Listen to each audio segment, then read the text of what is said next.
Hey divas, welcome back to the pod. On today's edition of the White Girl Hotline, we're talking about the perils of good allyship. And as always, this is a reminder that your experience is heard and validated.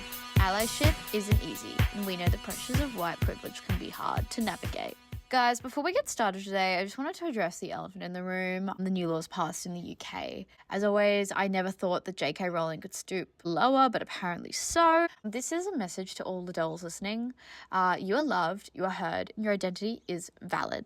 My divas, we cannot let these laws pass us by. We must engage with history. Yes, queen! Trans women have always fought for us, and the relationship has not always been reciprocated. They have been murdered, profiled, marginalised for decades, and we have let it pass by. They have been viewed as dangerous infiltrators whilst doing nothing but loving and supporting our movement. And as such, there'll be a link in the notes for anyone who needing resources on how they can better educate themselves, because today is for the allies.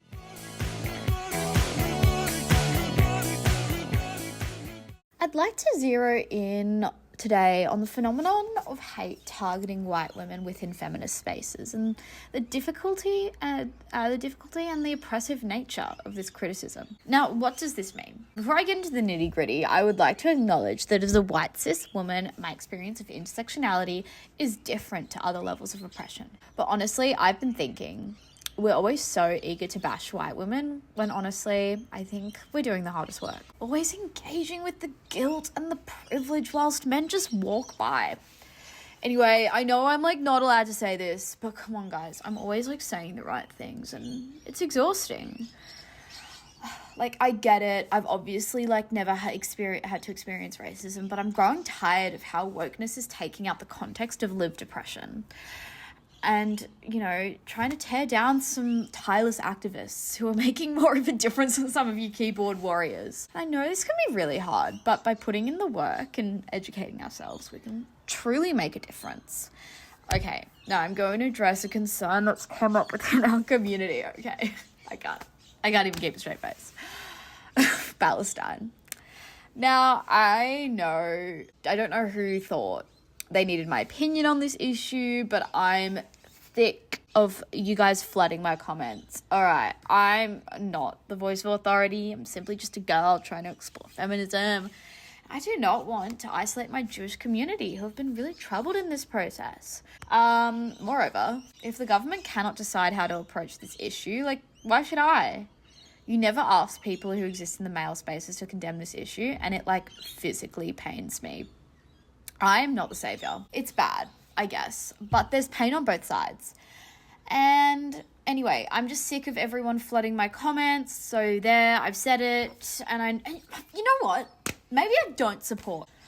I'm done today. And, this is all you're getting from me. Mark, cut this out. People don't need to hear this from me.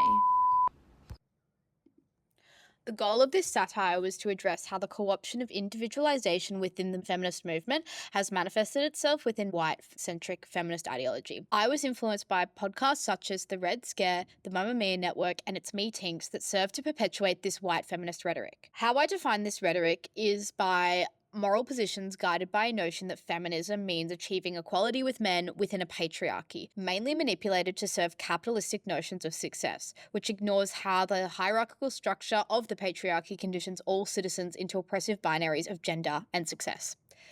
Moreover, my choice to include a problematic take on Palestine was deeply intentional, as it was informed by the critical gaps and often controversial behaviour of creators in this space who failed to identify how the radicalised logic of elimination in the state of Israel is deeply entrenched in a settler colonialist mindset. Additionally, my choice to include a more recent news stories involving the trans community was to highlight how this moral positioning is a key tactic of white feminists who often become the loudest voices in this feminist discourse, whether intentional or not. Moreover, I wanted to align myself with men as a manifestation of this white feminist thought of achieving equality as they see it through a patriarchy to serve capitalistic notions of success. As the answer ultimately is only through critically engaging with these thought processes within white liberal feminism that we can move forward and address how, as white women, our blind spots are informed by a level of privilege only achieved through our status in a settler colonial patriarchy. Thank you.